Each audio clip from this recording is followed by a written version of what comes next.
20 assists, Magic would choose what he had to do tonight. To me, Ben Simmons is got a lot of magic. Well, remember your first Super Bowl at Fox, I sat on your couch and I said, he's the best one and done. And people said, you're crazy. Kevin Durant was better at Texas. I said, no, you have to watch him play and understand how easy it is for him to make other people better. It's incredible. Other people better. But I also think it points out something else that's been missed in the discussion about the greatness and dominance of LeBron James. It has helped greatly, the same reason it's helped greatly for Giannis Antetokounmpo and for Ben Simmons. Ben Simmons and Giannis can't shoot, okay, but they can get anywhere they want on the floor. Right. And the reason is the floor is so spread out. You take away there's no more power forwards. The 6'8", 240, 250. Gone. The guy who's built like LeBron James but only plays around the basket He's done. is gone. And so you have maybe one rim protector, if that, and 5 guys starting outside the three-point line. It allows guys that if they're big enough and long enough and strong enough and adept enough to create for themselves and others, they get a crease, they can get right to the cup. And he does. Yes. And now look, he formed his game after Magic, after LeBron, but also after Lamar Odom. Lamar Odom is actually who he tried to pattern his game after. And so I don't think he's LeBron yet because he can't shoot at all. Let me throw this at you, though, Doug. I agree with you. But here's a difference. Shooters will want to play with him. No question. Everybody wants to play with a guy who dimes you up. So my point is, if he's not a great shooter, but literally every veteran shooter's like, I'll take a pay cut and play with him, he'll get to championships. And that's where I think he'll be elevated beyond. Because I agree with you. I watch him and I'm like, that was my knock on him. I'm like, he can't shoot. Well, he's shooting with the wrong hand. Most people think. Like, remember, he's ambidextrous. Yes. He does everything in life with his right hand, finishes around the basket with his right hand. The only thing he does left-handed is shoot jump shots. And he obviously doesn't shoot jump shots well. Right. And so there are a lot of people in the NBA are like, hey, in the offseason, in addition to trying to fix Lonzo Ball's jump shot, we might want to have him shoot right-handed. Right. So that's going to be if he does that, he can be on your grade 8 all-time great list. Yeah. If you can't shoot, you become a great player who can't shoot. LeBron James, in year 15, has become a much better outside shooter than he has been any point previously in his career. Phi Slamma Jamma is the greatest college basketball collection of talent that never won a championship. When you say Phi Slamma Jamma, my first takeaway is Guy Lewis couldn't coach. That was unbelievable. That's when college basketball was huge. Drexler, Akeem, even the guys that didn't make the NBA were like globetrotter, clever, funny, talented. If Westbrook and the Thunder don't make the playoffs, Doug, Paul George, Melo, Steven Adams. By the way, they got a defensive guard's pretty good. Westbrook? How does this not stain him forever? Well, I don't think it necessarily. First, they're going to make the playoffs. Remember, they play the Grizzlies the last game of the season. They have 46 wins. You get to 47, whether they beat Miami or don't beat. They just beat the Rockets on the road. There's a couple things. The first is what I think you're learning about the Thunder, and several NBA people, and I said it to you on the couch 2 weeks ago, is, hey, don't be surprised if the Thunder don't struggle to get in the playoffs because they're playing all the playoff teams. Like the Sixers have won 14 in a row. I think 11 of them against teams that are tanking. Yes. Like this is Tankapalooza. No one's ever. It's amazing how these teams are tanking. Imbalanced schedule. Imbalanced schedule. The teams are either going for it or not going for it. Nobody in the middle. But yeah, it's a bit of a disaster. And I listened to what Paul George said. Can we play what Paul George said? Yeah. Well, find the Paul George bite. And I was telling Christine, the last thing you're going to do going into the playoffs, you got to support Westbrook. Yeah, here. but you don't need to go that into detail. Yeah, Christine, you could not be more wrong about this. Really? Anytime you said, I was actually driving in hustling because I hosted Dan Patrick's show. Okay. Congrats. And you said, I believe you said, when you lie, why would you go into detail? That's exactly what people do when they lie. Oh, well, maybe I'm just not a good liar, and you guys are very experienced. If you go into detail, take a listen to what Paul George said. Okay, let's listen to it. I can see myself being here. I've been happy here. I've been happy with the organization. Been happy with my teammates. I reckon it's not what we want it to be, but I think I've enjoyed just learning and being around these guys. So my answer is still the same.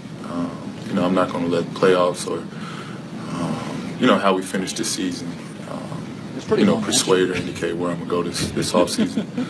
I'm going to put everything into this, and again, I could definitely see myself being here. All right. Okay. I could see myself marrying her. Are you going to marry her? I could see myself marrying her. I mean, there's a lot of things I've learned in this relationship. No, it's the exact same thing. This is kind of a relationship. If you're not a free agent, you don't become a free agent at the end of a trial period. Well, you do if you dump the guy. If she's the one, then all you have to say is she's the one. Right. If he wants to play with the Thunder and stay there forever, all he has to say is, you know what?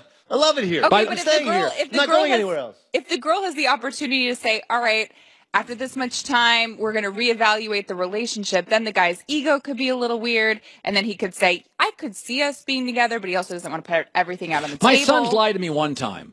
One time in my life, my little guy who is amazing. He's not little, by the way. But none of your kids are little. He's 6'6". Yes. Okay, so my gigantic 12-year-old son one time has been dishonest. I asked him if he did it. He went into a dissertation. Totally. I mean, like, really? Yes, because you start Where were making you last time? Well, first we went to Jimmy's house, and then we went to Phil's house, and then you won't believe what happened. You know that girl I ran into? Oh my God! Like, that was my son. That's exactly what people do when they lie. That's a good point. If my wife, is this a male thing? well, maybe it's a lying thing. Maybe you guys don't lie as much as we do. Maybe it's a lying guy thing. Okay. Look, are you staying in Oklahoma City? I want to get it over and well, done with real I could fast. see myself. No. Are you staying here? Listen, the finishing. If you're staying, just say you're staying. He's not staying. He doesn't want to play with Russell Westbrook. He doesn't want to be in Oklahoma City. He wants to be a Laker. He grew up outside of Los Angeles dreaming about playing for the Lakers. And when push comes to shove, if the best you can do in Oklahoma City is a 7 or an 8 seed, yes, you can do that. Listen, in LA. I was told a month ago, and I'm not saying I have the world's best sources, but I was told a month ago this person would be shocked if he wasn't a Laker. Now, nobody's ever told me about LeBron. Nobody's ever told me that about Kawhi. I was told by somebody I trust. I was actually a source. No, you weren't this. You're my source often, but you weren't on this one. They would be shocked if he didn't come. So anyway, let's segue to this. Listen, man, I've never bought into this Mayweather's going to fight in the UFC. But I'm watching Conor, and I'm watching UFC Saturday night with friends at a place in Manhattan Beach, and everybody's like, I want to watch Conor fight Mayweather. And now you don't have Brock. You don't have Rousey. I'm sitting there, and I'm watching this thing Thursday, Doug, and I'm like, if they don't have Conor in this UFC, what's their draw? Mayweather's got to fight in the UFC. Well, there's a couple things. First of all, the great thing about UFC has been they've been able to withstand losing their big draws in the past. They lost Rousey. Yeah. Conor's lost. They've been able John to. Jones with steroids twice or PEDs twice, whatever. And their whole thing is we're real. Like WWE is a fake version. Right. They want to be us. Yeah. Boxing doesn't have a commissioner, and so you never have the best against the best. Right. We are real. And they are, I guess this is waving the white flag saying, you know what? There's a reason that 3 million people a week watch WWE. Like, look, WWE is not real. It is not a sport. But 3 million people watch it even though the outcome is predetermined. Right. And so even though the outcome won't be predetermined between Mayweather and McGregor in an octagon, it's essentially predetermined. This is, I think, embarrassing. It really is. For a company that was sold for $4 billion, you have to do this. I don't believe the Conor thing was real. And then Dana pops up on every TV network right afterwards. And then the exact same weekend after a disappointing UFC card, here comes Floyd Mayweather saying, you know what? If I'm going to fight, it's going to be in the octagon. This is all a ruse. This is all, a bunch of guys trying to make one last big payday. And what's going to be left in their wake is what I think an incredible sport. UFC, mixed martial arts is an incredible sport. But I think it's being dragged into the entertainment world. And I think the sport long term is the worst for it. Yeah, no, it's interesting because I watched the card Saturday, and there were there's a new young star, 25-0, 26-0 kid, and there was one great undercard fight that it was really for about 2 minutes. You were just like, wow. And I thought they salvaged what could have been a disaster. But I'm with you on this, is that, we live in a world, I would call boxing and UFC combat sports. And I would call wrestling a scripted combat sport. And in the end, all three of them have one thing in common, Doug. It's not a scripted combat sport. But I mean, they don't hit each other. It's mono and mono. But I would argue this: all three are as good as the popularity of your stars. And right now, they need Mayweather. They need McGregor.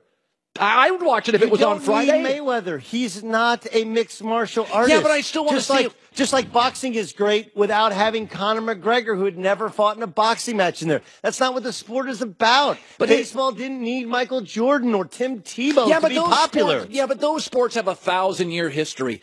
So does boxing. If Mayweather and McGregor fought does wrestling. Friday, would you watch? What? If Mayweather... Of course I would. Of course I would. I had people, my wife hates having people at our house that she has to pick up after. Right.